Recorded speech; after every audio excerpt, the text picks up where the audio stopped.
Здравствуйте! В эфире программа «Энергетика Якутии. Отраслевые новости». И я ее ведущая Татьяна Каракулова. И вот о чем расскажем сегодня в выпуске. В новую зиму с новыми линиями Якутскэнерго проводит масштабный ремонт линий электропередачи.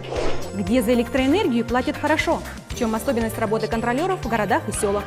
Духовные связи и гармония в любви. Тепловые пункты Якутской ТЭЦ стали объектами искусства.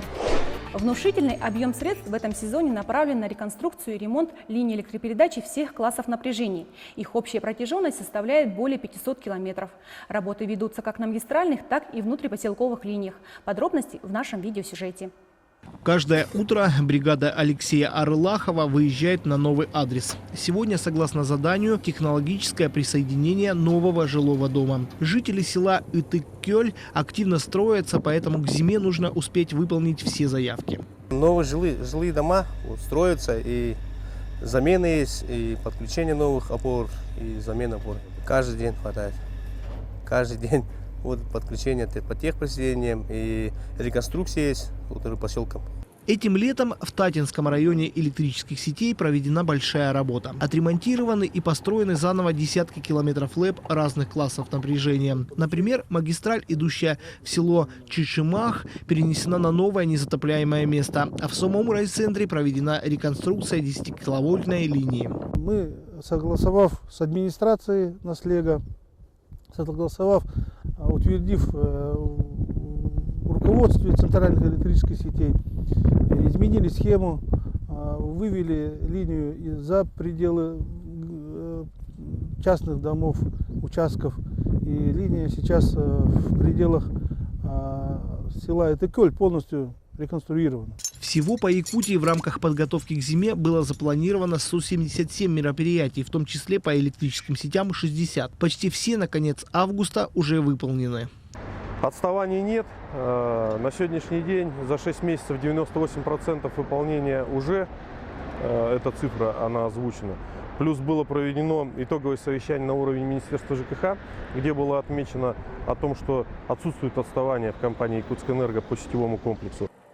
А это уже район Маганского тракта, что вблизи Якутска. Здесь специалисты центральных электрических сетей устанавливают дополнительную П-образную опору. Она повысит надежность линии 35 киловольт Хатын-Юрях-Маган. Примеров таких работ в масштабах республики много, а это значит, что за прошедший летний период энергосистема региона стала надежнее.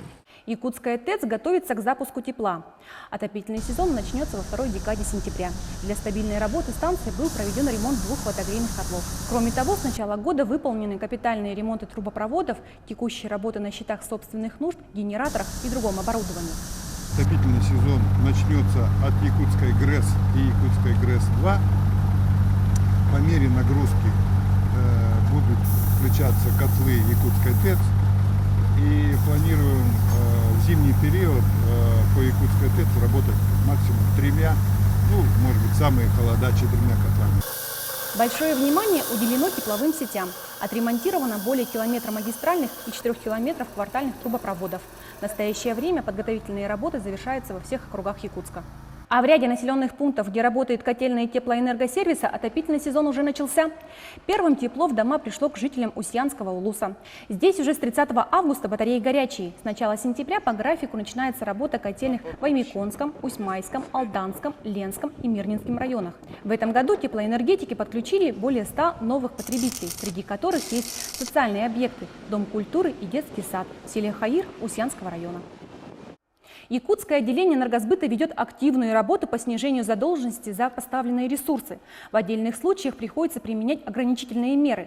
На начало августа общий долг превысил 2 миллиарда рублей. Как ведется работа с должниками и где самые добросовестные потребители в городах или селах, об этом в нашем следующем видеосюжете. Получив наряд задания, контролер энергосбыта приступает к работе. Ему предстоит обойти десятки адресов поселка Хандыги. Важно не упустить из виду ни один электросчетчик. Примерно километров 8-10 в среднем проходим в день. Но это считая просто расстояние от дома. Еще же надо наверх подниматься, спускаться. Кроме осмотра и снятия показаний счетчиков, в обязанности контролера входит и работа с должниками. Разъяснительные беседы проходят практически ежедневно. Энергетики максимально стараются не доводить до крайних мер отключения света. За 7 месяцев этого года у нас было разослано разными способами, в том числе и личное вручение, и СМС-уведомления, порядка 5000 предупреждений на ограничения. При этом до введения ограничения уже дошли только 280 потребителей. Остальные погасили задолженность, либо были заключены соглашения о реструктуризации задолженности. Для крупного района с населением свыше 20 тысяч человек это хороший показатель. Впрочем, по словам экспертов, платят жители в поселках и деревнях лучше, чем в городе. В числе главных проблем они называют несвоевременную дачу показаний приборов учета. Просим передать показания прибора учета, потому что люди зачастую показания счетчика не передают, и их долги определяются расчетным способом. По факту они совсем другие, и зачастую намного меньше, чем то, что рассчитано расчетным способом. Об улучшении дисциплины населения говорят и в соседнем Татинском районе. Во многом этому способствует технический прогресс. Ведь теперь, чтобы заплатить по счетам, не обязательно идти в кассу. Ну, где связи есть, онлайн оплачивает, уже начинает привыкать тоже. Раньше такого не было. Только здесь кассу и оплачивать. Почта России. Сегодня Энергосбыт продолжает активную работу по снижению задолженности за энергоресурсы во всех 20 районах своего присутствия. Сумма долга населения исчисляется сотнями миллионов рублей. Эти средства необходимы для стабильной работы очень важной отрасли – энергетики, особенно в условиях долгой зимы.